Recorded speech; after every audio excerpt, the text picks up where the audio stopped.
Hello साथियों, जय हिंद। स्वागत है आप सभी का एक बार फिर से आपके अपने यूट्यूब चैनल रानी लक्ष्मीबाई क्लासेस में। दोस्तों, बचे आखिरी 15 दिन शेष। उत्तर प्रदेश पुलिस एग्जाम आज से 15वें दिन आपका स्टार्ट होगा साथियों, 17 व 18 तारीख को। तो आइए हिंदी का फुल मॉडल पेपर हम लोग देखते हैं। सीधा प्रश्न 17 व 18 तारीख को ऐसे ही पूछे जाएंगे। तो आइए साथियों स्टार्ट करते हैं हम लोग सेशन को। आज के सेशन में सर्वप्रथम आपसे गद्यांश पूछा जा रहा है। 1 से 3 प्रश्न आपसे गद्यांश के पूछे जा रहे हैं, तो ध्यान पूर्वक कान खोलकर सुनते रहना। मैं पढ़ रहा हूं। इस संसार में धन ही नहीं है, धन की पूजा तो बहुत कम जगहों में होती देखी गई है। संसार का इतिहास उठाकर देखिए साथियों, और उदाहरण ढूंढ ढूंढ कर सामने रखिए, तो आपको विदित हो जाएगा कि जिनकी हम उपासना करते हैं, जिसके लिए हम आंखें बिछाए रखते हैं साथियों, तैयार रहते हैं, जिनकी स्मृति तरोताजा रखने के लिए हम अनेक तरह के स्मारक चिन्ह बनाकर खड़े रहते हैं साथियों, उन्होंने रुपया कमाने में पैसा अपना समय बर्बाद साथियों समय नहीं बिताया था, बल्कि उन्हीं में कुछ ऐसे काम किए थे जिनकी साथियों महत्वता रुपए में अधिक मूल्यवान समझते हैं। जिन लोगों के जीवन में उद्देश्य केवल रुपया बटोरना है, उनकी प्रतिष्ठा कम हुई है। अधिकांश अवस्थाओं में उन्हें किसी ने पूछा तक नहीं है। उन्होंने जन्म लिया है, रुपया कमाया है, परलोक की यात्रा की है, किसी ने जाना तक नहीं कि वे कौन थे और कहां गए। साथियों, मानव समाज स्वार्थी अवश्य, पर वह स्वार्थ की उपासना करना नहीं जानता। अंत में वे ही पूजे जाते हैं जिन्होंने अपने जीवन में अर्पित करते समय सच्चे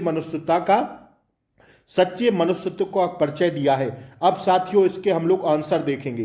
पहला प्रश्न आपकी स्क्रीन पर है, देखिए साथियों, आप साथ साथ सारे 37 प्रश्नों का आंसर दीजिए। आप सभी लोग क्लास को लाइक कर दें और चैनल पर नए हो तो सब्सक्राइब कर लें, ताकि अगली क्लासों का नोटिफिकेशन आपको सबसे पहले मिले। गद्यांश का उचित शीर्षक होगा क्या? गद्यांश का जो उचित शीर्षक होगा साथियों, धन और मनुष्यता। साथियों ऑप्शन सी इसका क्या है? राइट आंसर है। दूसरा प्रश्न आपसे पूछा जा रहा है, उपर्युक्त गद्यांश के अनुसार संसार में किस तरह के मनुष्य की पूजा होती है? देखिए, उपर्युक्त गद्यांश के अनुसार किस तरह के मनुष्य की पूजा होती है, तो साथियों जो मनुष्य जो सच्चे मनुष्यत्व के लिए कार्य करता है, ठीक है, मनुष्यत्व के लिए कार्य करता है, उसी की साथियों क्या होती है? पूजा होती है। आइए, धन की पूजा से क्या अभिप्राय है? तो धन की पूजा से साथियों जो अभिप्राय है वह है साथियों, धन कमाने की अपेक्षा सच्चा मनुष्य होना ज्यादा अच्छा है, ठीक है ना। अब आइए अगले प्रश्न। निम्नलिखित में से स्त्रीलिंग शब्द है क्या?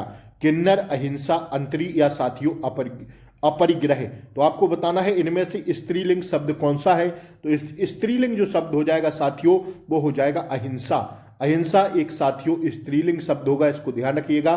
कैसा होगा भैया? स्त्रीलिंग होगा। बाकी सब क्या है? बाकी सब साथियों पुल्लिंग में आएंगे। तो आइए अगला प्रश्न हम लोग कंटिन्यू करते हैं। अगला प्रश्न आपसे पूछा जा रहा है दोस्तों, देखिए, वाक्यांश का एक शब्द बनाइए। पांचवा प्रश्न दोस्तों आपकी स्क्रीन पर है, वाक्यांश का एक शब्द बनाइए जिसके हृदय में ममता नहीं है, उसे क्या कहेंगे? तो जिसके हृदय में ममता नहीं है उसे साथियों निर्मम कहते हैं। क्या कहते हैं भैया? निर्मम कहते हैं। ऑप्शन ए इसका क्या हो जाएगा? राइट आंसर हो जाएगा। आइए, निम्नलिखित में से कौन सा शब्द स्त्रीलिंग में प्रयुक्त होता है? स्त्रीलिंग में ऋतु, पंडित, हंस या आचार्य। तो आप सब लोग जान रहे हैं साथियों, ऋतु ऐसा शब्द है जो साथियों स्त्रीलिंग में प्रयोग होता है या प्रयुक्त होता है। तो ऋतु इसका राइट आंसर हो जाएगा। आइए, भुजंग का पर्यायवाची शब्द नहीं है। भुजंग साथियों सांप का पर्यायवाची होता है, हम सब लोग जानते हैं। तो व्याल भी होता है सांप का, सर्प भी होता है, गरुड़ भी होता है, लेकिन पन्नग्न ये साथियों नहीं होगा। पन्नग्न, ठीक है। ऑप्शन डी हमारा क्या हो जाएगा दोस्तों? राइट आंसर हो जाएगा। देखिए ये तो होगा, सॉरी, देखिए व्याल होता है, सर्प होता है, गरुड़ नहीं होता। गरुड़ नहीं होता भैया, पन्नग्न तो होता है भैया सर भुजंग का। सांप का पर्यायवाची ये होता है, लेकिन ऑप्शन बी नहीं होगा। क्या? ऑप्शन बी नहीं होगा, ठीक है, गरुड़ नहीं होगा। आइए, बड़ा घर, छोटा आदमी, नीला वस्त्र में विशेष कौन से हैं? देखिए, बड़ा घर, छोटा आदमी, नीला वस्त्र में विशेष कौन से हैं? विशेष आपसे पूछा जा रहा है, तो 8 का राइट आंसर हो जाएगा ऑप्शन सी, घर, आदमी, वस्त्र। बड़ा घर, घर, छोटा आदमी, आदमी, और वस्त्र, नीला वस्त्र में क्या विशेष कौन सा होगा? तो साथियों वस्त्र होगा, ठीक है ना। आइए, वाच्य होते हैं कितने प्रकार के? वाच्य होते हैं साथियों कितने प्रकार के? तो अति महत्वपूर्ण प्रश्न दोस्तों 3 प्रकार के होते हैं। ठीक है दोस्तों, 3 प्रकार के होते हैं। आइए, निम्न में से भाव वाच्य बताइए। तुम फूल तोड़ोगे, अब चला जाए, बच्चे खेल रहे हैं, अब पुस्तकें लिखी जाएंगी। बताइए आप लोग इसमें से फटाक से कि भाव वाच्य का उदाहरण कौन सा होगा? तो ये हो जाएगा साथियों ऑप्शन बी, अब चला जाए। भाव वाच्य में कहेंगे ना अब चला जाए, ऑप्शन बी क्या होगा? राइट आंसर होगा। समुच्चय बोधक को कहते हैं क्या? समुच्चय बोधक को कहते हैं अभिकारी, विकारी या दोनों या इनमें से कोई नहीं। तो 11 इज द राइट आंसर होगा दोस्तों अभिकारी। समुच्चय बोधक को कहते हैं अभिकारी। हिंदी में वचन होते हैं कितने? वचन कितने प्रकार के होते हैं हिंदी में भैया? तो इसका राइट आंसर है दोस्तों 2 प्रकार के। ठीक है, वचन कितने होते हैं साथियों? 2 होते हैं, दैट्स योर आंसर। ठीक है, आइए, निम्न में से सममात्रिक छंद का उदाहरण है।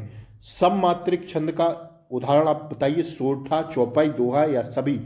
साथियों इसका राइट आंसर होगा क्या? 13 का राइट आंसर होगा दोस्तों ऑप्शन सी, चौपाई। चौपाई किसके अंतर्गत आएगा दोस्तों? सममात्रिक के अंतर्गत आ जाएगा। चौपाई में 16 मात्राएं होती हैं, ध्यान रखिएगा आप लोग इस बात को। सरस्वती का पर्यायवाची नहीं है। देखिए, बीड़ा होता है, बीड़ा पाड़ी होता है, शारदा भी होता है, लेकिन कमला नहीं होगा। क्या होगा भैया? कमला नहीं होगा। ठीक है, अब आप लोग बताइए कमला किसका पर्यायवाची होता है? कमेंट बॉक्स में फटाक से छापिए। इक्षु, इक्षु का तद्भव रूप क्या होगा? तो इक्षु का तद्भव रूप हो जाएगा दोस्तों क्या? ऑप्शन सी, ईख। ईख का तत्सम होगा साथियों इक्षु। ठीक है, तो ध्यान रखिएगा। आइए, 16वां प्रश्न हम लोग देखेंगे। रेलगाड़ी शब्द है कैसा? रेलगाड़ी कैसा शब्द है दोस्तों? तो रेलगाड़ी है कैसा शब्द? रेल धन गाड़ी। रेलगाड़ी कैसा शब्द है? तो साथियों यह आएगा किस में? 16 का राइट आंसर होगा संकर शब्द में। ठीक है, रेलगाड़ी कैसा शब्द है? संकर शब्द है। आइए, थोक का पर्यायवाची है क्या? तो थोक का पर्यायवाची हो जाएगा दोस्तों ऑप्शन डी, पर्यायक। क्या हो जाएगा भैया? पर्यायक। ठीक है, आइए, विभू का पर्यायवाची है क्या? विभू का पर्यायवाची होगा दोस्तों ऑप्शन ए, सर्वव्यापक नित्य। क्या होगा भैया? सर्वव्यापक नित्य। आइए, व्यास का विलोम बताइए। तो व्यास का विलोम होगा साथियों क्या हो जाएगा? इसका राइट आंसर होगा समास। ठीक है, व्यास का समास होगा। छक्का पंजा करना मुहावरे का सही अर्थ क्या है? छक्का पर आप सभी लोग प्लीज क्लास को लाइक कर दें, चैनल पर नए हो तो सब्सक्राइब कर लें। सुबह साथियों अंकित भाटी सर का प्रैक्टिस सेट आ रहा है, दोपहर में रीजनिंग आ रही है, शाम को जीके जीएस और रात में साथियों हिंदी की क्लासें चल रही हैं। तो आप सभी सदस्य भारी संख्या में जुड़ें, चैनल को सब्सक्राइब करें सभी लोग आप लोग। ठीक है, और साथियों क्लास को लाइक कर दें और ज्यादा से ज्यादा शेयर कर दें। आइए, छक्का पंजा करना मुहावरे का सही अर्थ क्या होगा? तो 20 का राइट आंसर होगा ओछी हरकत से कार्य सिद्ध करना। ठीक है, ऑप्शन बी हो जाएगा इसका राइट आंसर। आइए, अधिमानता, अधिमानता में प्रयुक्त उपसर्ग बताएं। अधिमानता, देखिए उपसर्ग जो है शब्द के पहले लगते हैं, शब्दांश के पहले, और प्रत्यय शब्दांश के बाद में लगते हैं। तो इसमें बताना है अधिमानता में उपसर्ग, तो उपसर्ग पहले लगेगा। तो साथियों क्या हो जाएगा? तो इसका राइट आंसर हो जाएगा दोस्तों ऑप्शन सी, अधि उपसर्ग लगेगा। ठीक है ना, आइए, दिए गए वाक्य में एक शब्द रेखांकित है, उस शब्द में प्रयुक्त उपसर्ग किस कोटि का है? चिन्हित कीजिए। विद्यालय का उप प्रधानाचार्य जिम्मेदार व्यक्ति होता है। विद्यालय का उप प्रधानाचार्य जिम्मेदार व्यक्ति होता है, इसमें बताना है आपको रेखांकित में उप प्रधानाचार्य। साथियों उपसर्ग किस कोटि का है? तत्सम उपसर्ग है, तद्भव उपसर्ग है, विदेशज उपसर्ग, विदेशज उपसर्ग है या देशज उपसर्ग है? तो 22 का राइट आंसर होगा हमारा क्या दोस्तों? ऑप्शन ए, तत्सम उपसर्ग है। कैसा है भैया? तत्सम उपसर्ग है। आइए, प्रत्यय होता है शब्दांश, वाक्यांश, पद्यांश या पद्यांश। तो प्रत्यय क्या होता है? 23 का राइट आंसर जानेंगे हम लोग दोस्तों ऑप्शन ए, शब्दांश होता है। क्या होता है? उपसर्ग साथियों शब्दांश होती है, प्रत्यय शब्दांश होते हैं। ठीक है, आइए, निम्नलिखित में से कौन सा विलोम एवं त्रुटिपूर्ण है? तो त्रुटिपूर्ण छाती विलोम शब्द इसमें बताना है कौन सा विलोम त्रुटिपूर्ण है। तो 24 का राइट आंसर होगा क्या साथियों? ऑप्शन सी, उन्नत का अवगत नहीं होगा। आदान का प्रदान होता है, अनुज का अग्रज का अनुज होता है, उपेक्षा का अपेक्षा होता है। ठीक है, आइए, प्रयोग के आधार पर शब्द के भेद हैं कितने?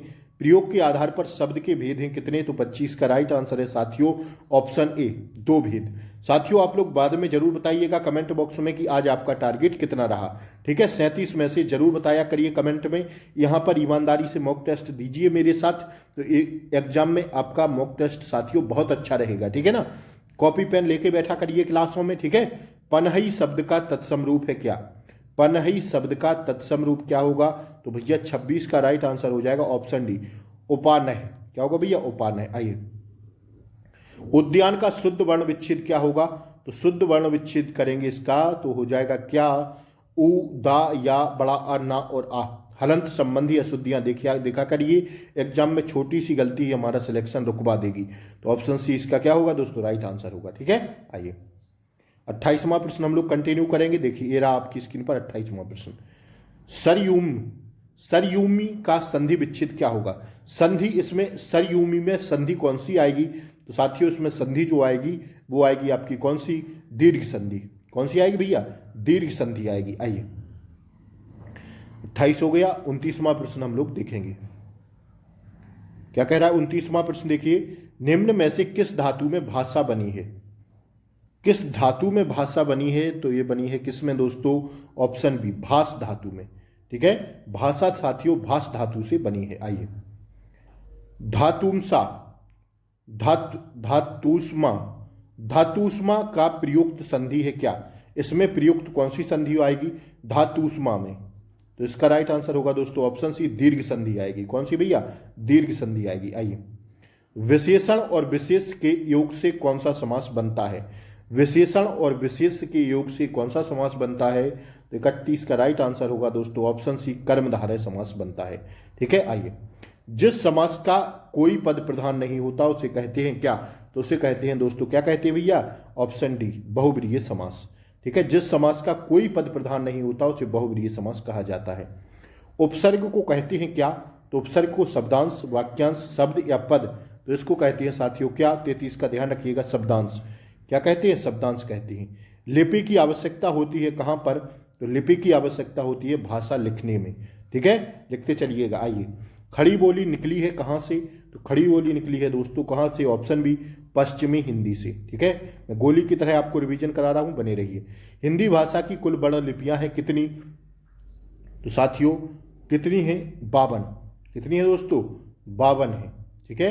कितनी है भैया, 36 का राइट आंसर होगा ऑप्शन सी 52। आइए माउंट आबू स्थित मशहूर दिलवाड़ा मंदिर निम्नलिखित में से किस समुदाय का पवित्र तीर्थ स्थल है, तो इसका राइट आंसर होगा दोस्तों ऑप्शन बी जैन समुदाय का। तो साथियों यहाँ हमारे 37 का आज टारगेट पूरा रहा। आप लोग जरूर बताइए कमेंट में कितना रहा आज आपका स्कोर। मेरे साथ दीजिए प्रैक्टिस सेट, चाहे रीजनिंग हो चाहे अंकित भाटी सर का हो, सारे प्रैक्टिस सेट चल रहे हैं। फिर मिलते हैं कल सुबह अंकित भाटी सर के 11वें प्रैक्टिस सेट के साथ। तब तक के लिए अपना ख्याल रखें। जय हिंद। पढ़ते रहें, हंसते हंसते पढ़ते रहें, ठीक है। आपका सिलेक्शन हो जाएगा साथियों। जय हिंद, वंदे मातरम, शुभ रात्रि, नमस्कार।